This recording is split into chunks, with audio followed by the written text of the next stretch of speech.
Greetings to all in doctor Aba chemistry Pathshala. Unit 13 में हमने alkanes और एल्कीन्स को पूरा कर लिया है। एल्केन्स और एल्कीन्स का कोई भी टॉपिक आपको नहीं आता है तो आपको उसका लिंक डिस्क्रिप्शन बॉक्स में मिल जाएगा। आपसे कोई भी टॉपिक यूनिट 12 का मिस हुआ है, unit 12 is the base of all the topics of class 12। सो आपको आई बटन में लिंक फ्लैश हो रहा है, तो आप आई बटन पे जाकर यूनिट 12 का कोई भी टॉपिक देख सकते हैं। आज का हमारा जो टॉपिक रहेगा वो रहेगा केमिकल प्रॉपर्टीज़ ऑफ एल्काइंस। और केमिकल प्रॉपर्टीज़ ऑफ एल्काइंस करने से पहले अगर आप केमिकल प्रॉपर्टीज़ ऑफ एल्कीन का एक बार फ्लो चार्ट देख लोगे तो आपको दोनों फ्लो चार्ट ऑलमोस्ट सिमिलर लगेंगे, राइट। सो एल्कीन्स में अगर आपको याद है हमने इलेक्ट्रोफिलिक एडिशन किया था, एल्काइंस में भी हम इलेक्ट्रोफिलिक एडिशन करेंगे। एल्कीन्स में ऑक्सीडेशन आपने किया था, ओजोनोलिसिस किया था, केमिनोफोर किया था, यहाँ पर भी करेंगे और ऑलमोस्ट सिमिलर लाइंस पे रिएक्शंस होंगे। एल्कीन्स में पॉलीमराइजेशन था क्योंकि डबल बॉन्ड्स पे एडिशन हो सकता है, एल्काइंस में भी पॉलीमराइजेशन है। सो ऑलमोस्ट सिमिलर प्रॉपर्टीज़ हैं एल्कीन्स और एल्काइंस की। थोड़ा सा एक स्पेशल प्रॉपर्टी एल्काइन की एक होती है, एल्काइन का कार्बन sp हिब्रिडाइज होता है जो कि काफ़ी एसिडिक होता है। So because of that it start showing acidic properties. So ये मेटल्स वगैरह से रिएक्ट करता है, हाइड्रोजन गैस को लिबरेट करता है। तो एक हम सेपरेट प्रॉपर्टीज़ की पढ़ेंगे, that is acidic properties of alkynes. Rest of the properties are almost same as alkenes. So एक बार चलते हैं वापस स्क्रीन की तरफ। Let's move over to the This is our complete flow chart, and if you analyze the flow chart carefully, you would understand कि सिर्फ ये एक एसिडिक नेचर है, सिर्फ ये एक एसिडिक नेचर है गाइस जो कि एक्स्ट्रा हम पढ़ रहे हैं। Otherwise entire flow chart is a repetition of what we did in alkenes. So guys, I'm repeatedly telling you, आप चीज़ों को रिलेट करके पढ़ो बेटा। एल्कीन को एल्काइन के साथ रिलेट करो, दोनों टॉपिक सिंगल टॉपिक बन जाएंगे। सबसे पहले हम स्टार्ट करते हैं एडिशन रिएक्शन ऑफ अल्काइंस। तो बड़े की पॉइंट्स वही हैं जो एल्कीन्स के थे। एल्कीन्स का एडिशन क्या होता था आपको याद है? इलेक्ट्रोफिलिक एडिशन होता था। एल्काइन का भी इलेक्ट्रोफिलिक एडिशन होता है। Which rule we used to follow? We used to follow Markovnikov rule. अगर अनसिमेट्रिकल अल्कीन है उसको किससे आपने ऐड किया? अनसिमेट्रिकल रिएजेंट से ऐड किया। अगर सिमेट्रिकल, दोनों में से एक भी सिमेट्रिकल है तो रूल ही नहीं अप्लाई होगा। तो क्या होता है हमेशा? More electronegative part of reagent किससे ऐड होता है? Gets added to carbon having less hydrogen, lesser hydrogen. तो जो बीच में कार्बन होता है उसके ऊपर एडिशन होता है। जैसे कि मैं आपको एक सिंपल सा एग्जाम्पल दे दूं,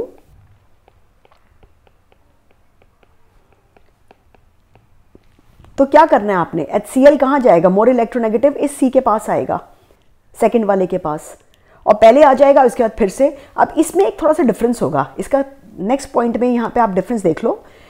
जब आप पहला एडिशन करोगे, यहीं से आप हेल्प ले सकते हो। जब आप पहला एडिशन करोगे, सपोज आपने, और आपको पता है तो स्टेप पहला जो होगा वो किसका होता है? वो इलेक्ट्रोफाइल आता है। तो जब सबसे पहले आप इलेक्ट्रोफाइल का एडिशन कर दोगे, राइट, तो आपको क्या मिलेगा? आपको यहां पर एक कार्बोकेटाइन मिलेगा जो कि किससे लगेगा? बाद में न्यूक्लियोफाइल से ऐड होके आपको इस तरह का कुछ दे देगा। तो ये तो मैंने थोड़ा आपको बेसिक पॉइंट्स बता दिए मैकेनिज्म के, ऑल्दो आपको पता है इससे कुछ बहुत कुछ अलग भी होता है, राइट। और यहां पे जो बन रहा है ये होगा विनाइलिक कैटायन। विनाइल, आप ध्यान देखिए, विनाइलिक कैटायन है विनाइलिक कार्बन के ऊपर। विनाइलिक कार्बन कौन सा होता है गाइस? विनाइलिक कार्बन वो कार्बन होता है जिसके बाजू में डबल बॉन्ड होता है। तो वो कैटायन बन गया है और इसके बाद आपने न्यूक्लियोफाइल को ऐड किया। तो ये की पॉइंट वही रहेंगे आपके। इलेक्ट्रोफिलिक एडिशन है, मार्कोनिकॉफ रूल लगता है, और इसमें एक एडिशन की विनाइलिक सिस्टम आता है, फिर उसके बाद फिर से इसके ऊपर एडिशन हो जाता है, ठीक है। तो मैकेनिज्म में ज़्यादा ना जाके मेरा जो अपना एक्सपीरियंस रहा है बेटा, और ये बिल्कुल सही रहा है, this is my old experience of 25-26 years, कि बच्चों को ना मैकेनिज्म में थोड़ा सा मज़ा कम आता है। जो वो झट उनके प्रोडक्ट्स बनते हैं ना, तो वो उनको ज़्यादा मज़ा आता है। तो पहले हम जल्दी प्रोडक्ट्स बनाते हैं, ठीक है। लेट्स सी, आपको मुश्किल नहीं होगा। तो इसमें सबसे पहले हम कुछ सिमेट्रिकल ऐड करोगे तो गाइस कोई दिक्कत नहीं होगी। पहले ब्रोमीन वाटर ही ऐड करके देख लो। ब्रोमीन वाटर किस कलर का होता है? आपको सबको पता है bromine water reddish brown colour का होता है। नहीं पता है तो एक बार लैब में जाके मैम से या लैब असिस्टेंट से बोलना मैम ब्रोमीन वाटर दिखा दीजिए, है ना, और मिल जाएगा आपको ब्रोमीन वाटर। ठीक है, तो ब्रोमीन वाटर देखिए आपने डाला, किस पे डालते हैं? प्रोपाइन पे डालना है, ब्यूटाइन पे डालना है। चलिए जी मैं प्रोपाइन पे डाल देती हूँ। ये मेरा प्रोपाइन है, इसमें मैंने ब्रोमीन वाटर डाला। ध्यान रखना जब भी एडिशन रिएक्शन होंगी ना, जैसे एल्कीन में था यहाँ पर भी CCl4 लिखा है, रीज़न वही है जो एल्कीन में था। हम एक इनर्ट एनवायरनमेंट, CCl4 का डायपोल मोमेंट क्या होता है? 0 होता है। हम एक इनर्ट माहौल में, इनर्ट एनवायरनमेंट में रिएक्शन कर रहे हैं, क्योंकि पोलैरिटी लाने की ज़रूरत ही नहीं है, इतना एक्टिवेट आपका ऑलरेडी ट्रिपल बॉन्ड है। एडिशन होगा एनर्जेटिकली फेवरेबल वे होगा। तो पहला स्टेप क्या होगा? डबल बॉन्ड लग जाएगा, ऑल्दो यहाँ पे मार्कोनिकॉफ रूल की कोई ज़रूरत नहीं है। और सेकेंड स्टेप क्या होगा? एक बार फिर एडिशन हो सकता है सेम कंडीशंस में। एडिशन को आप एज अ टेस्ट फॉर, ये एल्कीन भी दिखाएगा, एल्काइंस भी दिखाएगा। एल्कीन और एल्काइन दोनों के टेस्ट के लिए यूज़ कर सकते हो। इसका क्या ऑब्जर्वेशन है? Discharge of bromine, discharge of brown colour. Brown colour आपको दिखना बंद हो जाएगा क्योंकि ब्रोमीन सारी कंज्यूम हो गई है, right. So it can be taken as a test of alkene and alkyne. लेकिन एल्कीन और एल्काइन को अगर आपको सेपरेट आउट करना होगा, डिस्टिंग्विश करना होगा, आप नहीं यूज़ कर सकते हो। आई होप आप इसका IUPAC नेम लिख लेंगे जो प्रोडक्ट बना है। लिख दूँ मैं आपके लिए, हेल्प कर दूँ आपकी। 1,1,2,2 कितने हैं बेटा? टेट्रा। क्या है? ब्रोमो। कितने कार्बन है? 3। प्रॉप डबल बॉन्ड है? नहीं, तो एन सिंगल बॉन्ड है, तो टेट्रा ब्रोमो प्रोपेन। ये बहुत इंटरेस्टिंग रिएक्शन है ये आपने प्रोपाइन लिया, ठीक है, इसमें आपने पानी ऐड किया, HOH। आपको याद है मेरा प्रीवियस वीडियो का जोक HOH वाला? नहीं याद है तो मेरा प्रीवियस वीडियो आप देख लीजिएगा, HOH का क्या जोक है, राइट। ओके जी। सो अगेन मार्कोनिकॉफ क्या कहते हैं? ये मोर इलेक्ट्रोनेगेटिव है, कहाँ पे जाएगा? बीच में जाएगा, राइट। तो ऐड कर देते हैं CH3 COH, एक बॉन्ड टूट जाएगा CH2। कंडीशंस यहाँ पे क्या होंगी आप ध्यान रखिएगा। जब आप पानी डालते हो तो आप थोड़े से इसमें सॉल्ट डालते हो, इसमें से ना आप थोड़े से सॉल्ट डालते हो, तो उससे क्या होता है? रिएक्शन फास्ट हो जाती है, क्योंकि एल्काइंस पानी में मिलते नहीं हैं अपने आप, they are not miscible in water, अपने आप मिल नहीं पाते हैं। तो आपने यहाँ पर क्या किया? आपने गर्म किया थोड़ा सा और मर्क्यूरिक के एसिड के साथ सॉल्ट डाले, मर्क्यूरिक सल्फेट और डाइल्यूट एसिड। तो बेसिकली आप क्या यूज़ करते हो? HgSO4 और H2SO4 डाइल्यूट यूज़ करते हो। टेम्परेचर भी हाई रखते हो, करीब 333 केल्विन। ये कंडीशंस होती हैं क्योंकि पानी में मिलता नहीं है एल्काइन। तो आपको ये मिला गाइज। यहाँ पर भी एक तमाशा होगा। क्या तमाशा होगा? एक डबल बॉन्ड फिर से है, ठीक है। सो तमाशा क्या होगा कि डबल बॉन्ड है, OH है, आपको ये एडिशन भी अंडरगो कर सकता है, लेकिन before it could go addition ना, ये क्या करता है? ये जो कार्बन है, बीच वाला कार्बन देखिए, ये एक इनॉलिक सिस्टम है। इनॉलिक का मतलब क्या है कि जिस कार्बन पे इन है उसी कार्बन पे ऑल लगा हुआ है। और इनॉलिक सिस्टम क्या करता है? इनॉलिक सिस्टम हमेशा टॉटोमराइज करता है। यहाँ स्पेस नहीं है, मैं आपको करती हूँ, दिखाती हूँ आपको। टॉटोमराइज करता है, टॉटोमराइज करता है। और टॉटोमराइजेशन के बारे में ज़्यादा जानकारी करनी है तो आप मेरा आइसोमेरिज्म वाला देख लीजिएगा वीडियो, ठीक है। अब ये ना हर टॉपिक को एक ही वीडियो में डालेंगे तो वीडियो बहुत लंबी हो जाएगी, है ना। तो आप, और फिर इसके बाद आपका अटेंशन स्पैन बहुत छोटा होने लगा है ना, तो मुश्किल हो जाएगी। तो आप टॉटोमेरिज्म देख लीजिएगा। टॉटोमराइज में कुछ नहीं है, कोई बड़ी बात नहीं है गाइस। ये जो डबल बॉन्ड है ना बेटा, ये डबल, मैं आपको हाईलाइटर यूज़ करके दिखाती हूँ। ये जो डबल बॉन्ड है ना, ये सिंगल बन जाएगा। मतलब मैं आपको ना क्रक्स बता रही हूँ, उसका जो जिस्ट है वो बता रही हूँ। और ये वाला जो सिंगल बॉन्ड है ना, डबल बन जाएगा, और ऑल जो है वो कीटो बन जाएगा। तो एक बार मैं इसके ना आपके हाइलाइट्स लिख देती हूँ टॉटोमेरिज्म के। ऑल्दो इस तरह से पढ़ाया नहीं जाता है ना। ये तो वही हो गया, मतलब मैं आपको ना उसके बस उसका आउटकम बता रही हूँ। तो OH किस में बदलेगा गाइस? OH बदलेगा या तो कीटोन में या फिर अल्डिहाइड में। और जो कार्बन का अगर इस साइड वाला डबल बॉन्ड है ना, ये शिफ्ट होके किधर लग जाएगा? ऑफ कोर्स ये वाला शिफ्ट होके यहाँ पर डबल बॉन्ड O लग जाएगा। ऑफ कोर्स CH2 CH3 बन जाएगा। उसी को मैं अब आपको करके दिखा देती हूँ, ठीक है। तो मैंने क्या किया, ध्यान से देखिएगा, CH3 C और सिंगल बॉन्ड बच जाएगा और OH का जो OH है वो ट्रांसफ़र कर जाएगा और ये कीटोन बन गया। ठीक है, तो आपको एल्काइंस क्या देंगे, आपको एल्काइंस कीटोन देंगे। एंड एल्डिहाइड पीछे कैसे रह जाएं, एल्काइंस में से एक एल्काइन ऐसा है और आपके लिए जानना मुश्किल नहीं है जिसे आप कहते हो इथाइन, वो आपको एल्डिहाइड देगा। पता है ना कौन सा एल्डिहाइड देगा, 2 कार्बन का कौन सा एल्डिहाइड होता है, इथेनॉल, वो देगा। बाकी आपको अगर कीटोन्स बनाने हैं तो आप एल्काइंस को कोई भी एल्काइन हायर यूज़ कर सकते हो। तो ये तो आपका हो गया पानी का एडिशन। आपने HCl का एडिशन कर सकते हो, आप कोई भी चीज़ ऐड कर सकते हो guys across the double bond और triple bond show as to show the electrophilic addition. ठीक है, आपको मैं 1-2 और करा दूं या सफिशेंट होगा? चलिए एक और करा देते हैं, है ना, एक और करा देते हैं एडिशन। तो सबसे पहले आपका क्या बन जाएगा, बट मार्कोनिकॉफ कैसे लगेगा गाइस, मैंने गलती कर दी है, ये तो सिमेट्रिकल एल्कीन है तो मार्कोनिकॉफ की कोई ज़रूरत ही नहीं है, कहीं पे भी आप कुछ भी जोड़ सकते हो। तो मैंने ये जोड़ दिया। ठीक है, अब आपको डालना है गाइस, अब आपको डालना है HCl और यहाँ पे आप बताइए Cl कहाँ पे लगेगा, Cl सेकंड कार्बन पे लगेगा या थर्ड कार्बन पे लगेगा और क्यों? अगर आप लेक्चर ध्यान से देख रहे हैं तो प्लीज़ कमेंट बॉक्स में रखिए। Let us do oxidation, let us with oxygen combustion. मैं ये आपको बिल्कुल नहीं बताना चाहती हूँ, ये लगातार पिछली क्लासेस में मैंने आपको ये रिएक्शंस बताई हैं। आपको पता है कोई भी हाइड्रोकार्बन या कोई भी ऑर्गेनिक कंपाउंड ऑक्सीजन के साथ अगर आप उसको इग्नाइट करते हैं हाई टेम्परेचर पे, आपको कुछ नहीं CO2 H2O हीट और लाइट के फॉर्म में देता है जिसे आप कंबशन कहते हैं। तो ये बार बार बताने की कोई ज़रूरत नहीं है। नेक्स्ट पे चलते हैं KMnO4।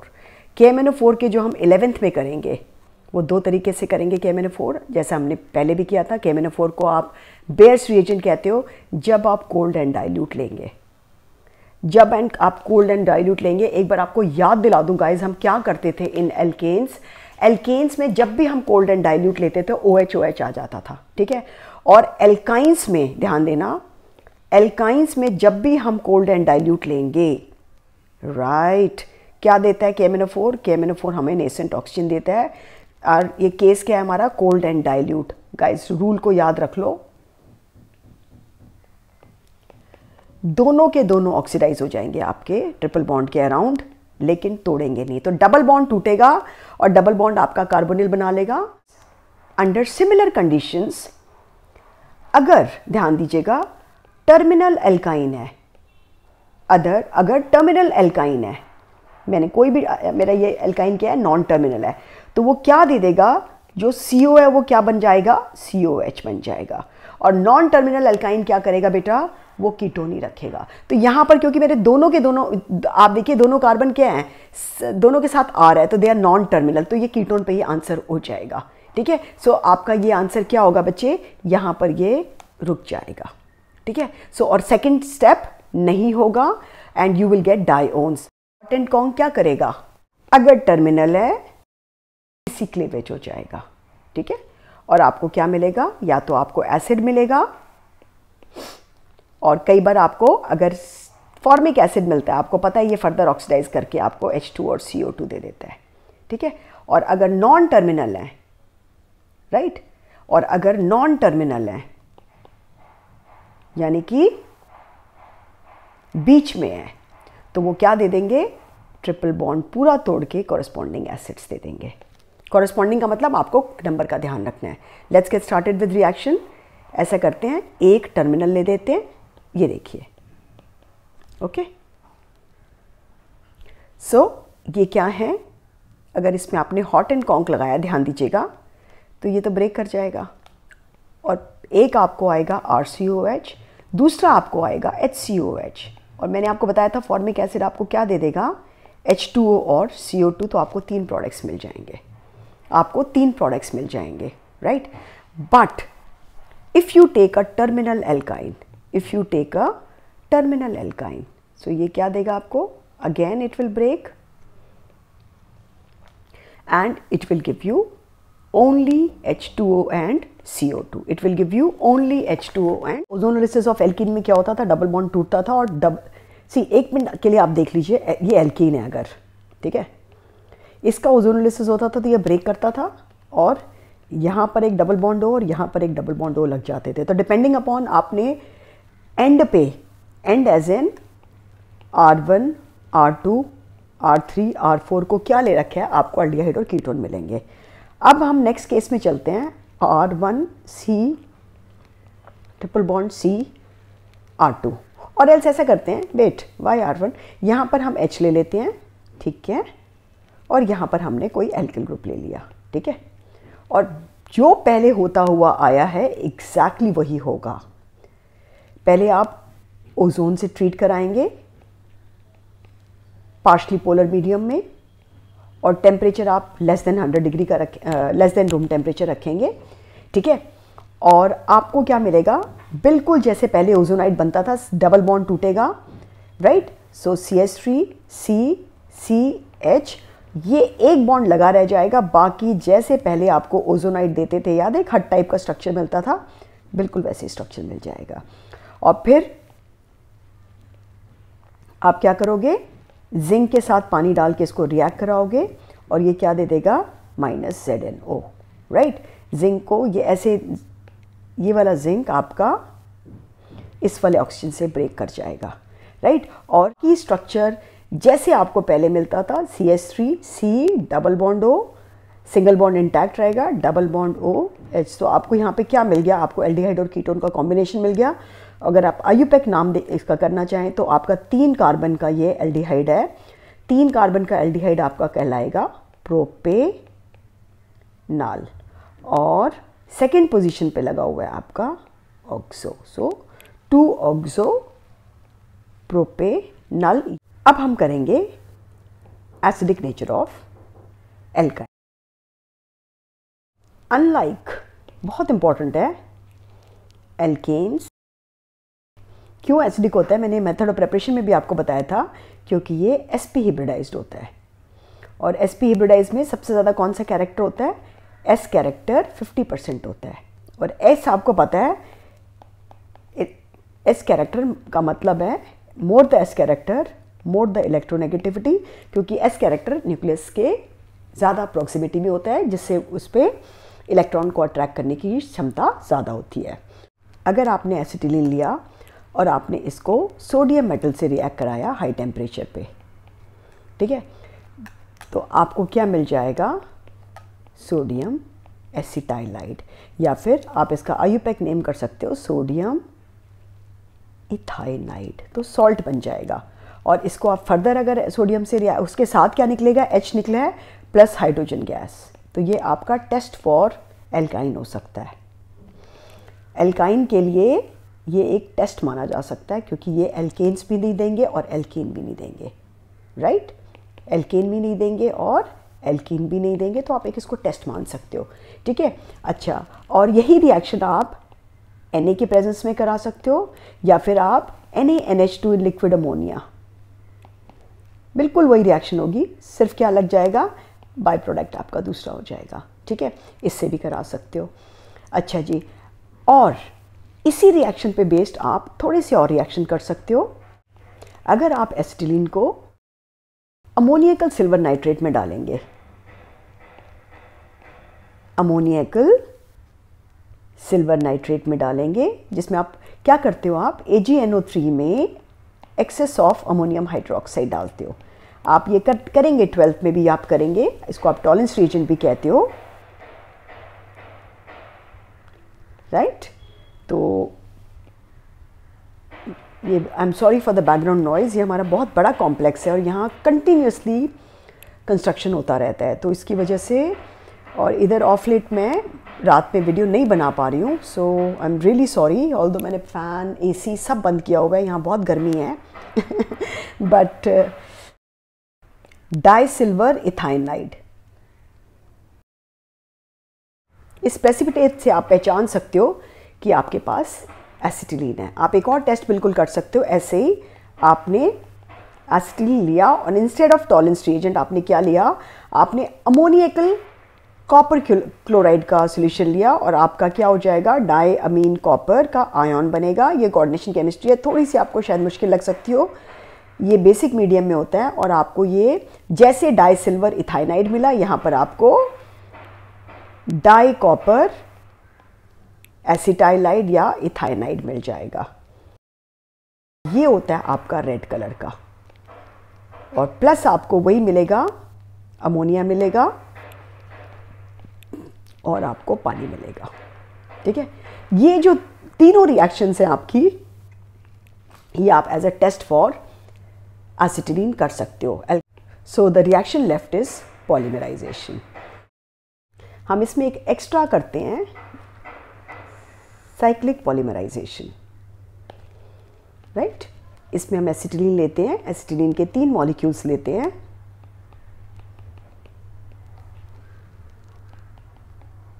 और इनको हमने ऐड कराया अक्रॉस ईच अदर। ये यहाँ आ जाएगा और ये यहाँ आ जाएगा, बट कंडीशन जो आपको चाहिए होगी वो होगी आपको एक बिल्कुल रेड हॉट आयरन ट्यूब, बहुत हाई टेम्परेचर पे, समथिंग लाइक 873 773 केल्विन पे आपको चाहिए होगी हॉट आयरन ट्यूब, और ये आपको दे देगा बेंजीन। सो इस रिएक्शन को आप क्या कह सकते हो, एक तो साइक्लिक पॉलीमराइजेशन आपने कहा, और दूसरा आप इसको, इसमें एरोमेटिक कंपाउंड भी मिल रहा है, एक काइंड ऑफ एरोमेटाइजेशन भी है। आप चाहे तो 4 एसिटिलीन के मॉलिक्यूल लेकर कंडीशंस को थोड़ा सा चेंज करते हुए यहाँ पर कैटलिस्ट, टेम्परेचर, प्रेशर की मदद से आप फिर से एक साइक्लिक कंपाउंड बना सकते हैं। बिल्कुल यही वही हमने किया है। इसमें आपने 3 लिए थे, इसमें आपने 4 ले लिए, और बेसिकली ऑक्टा साइक्लो बंदा, ये साइक्लो है, और कितने हैं, 8 हैं ऑक्टा। और अगर आप कहीं से भी स्टार्ट करिए, 1 2 3 4 5 6 7 8, सो 1, 3, 5, 7 टेट्राईन, ये आपका नेम हो जाएगा, but this is not right. So यहाँ पर हमारी सारी केमिकल प्रॉपर्टीज़ ख़त्म होती हैं। So that was all about the chemical properties of alkynes, and by now you must have understood how similar alkenes and alkynes are. Okay, अगर आप alkyne और alkene में देखें तो alkynes में पाई बॉन्ड ज़्यादा है, तो एडिशन होने की पॉसिबिलिटी ज़्यादा होनी चाहिए, और इलेक्ट्रोफिलिक एडिशन फास्टर होना चाहिए इन alkynes. But contrary to this, electrophilic addition is slower in alkynes than in alkenes. Can you tell me the reason? Till we meet for the next class, take care of yourselves. God bless.